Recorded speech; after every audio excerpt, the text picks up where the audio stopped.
an obstacle or a challenge for you?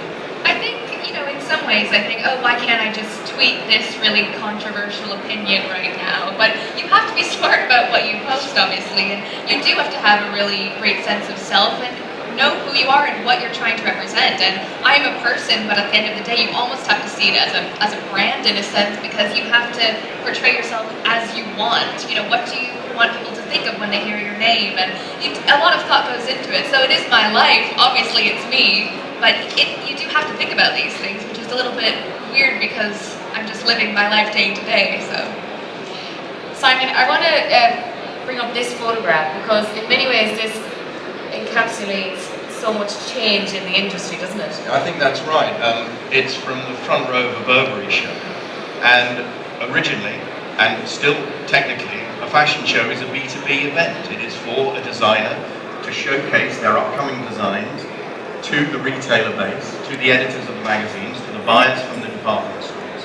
And you can't buy tickets to it. And it used to be a closed thing. It was just, as I say, a B2B event.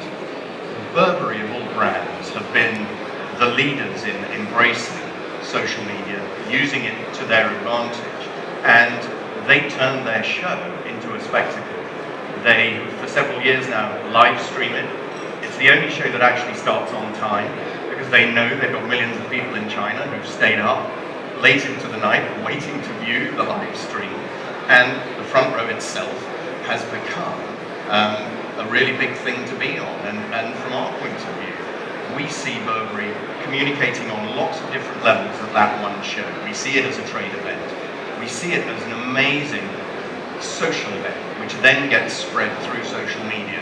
We also have models in the show, and Estée has been to the show, been invited to record the show and almost kind of report on it, sitting on the front row, going backstage, seeing what they do and giving an even richer view of the whole experience from her perspective.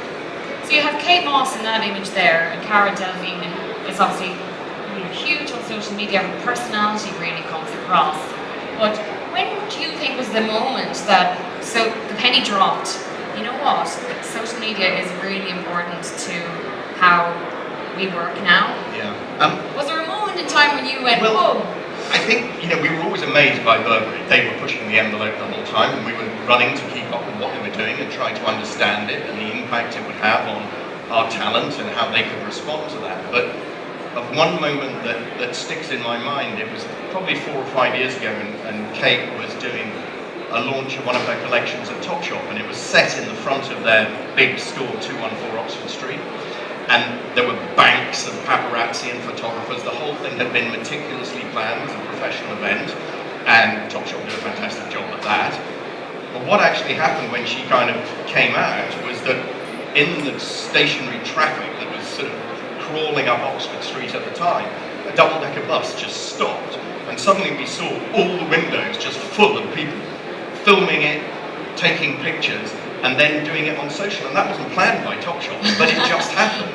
And, at that moment I kind of went, ooh, this is something where, this is going to be really spread by the public, not by the industry. So it's really evolved more since then, because now people know that they can harness a campaign around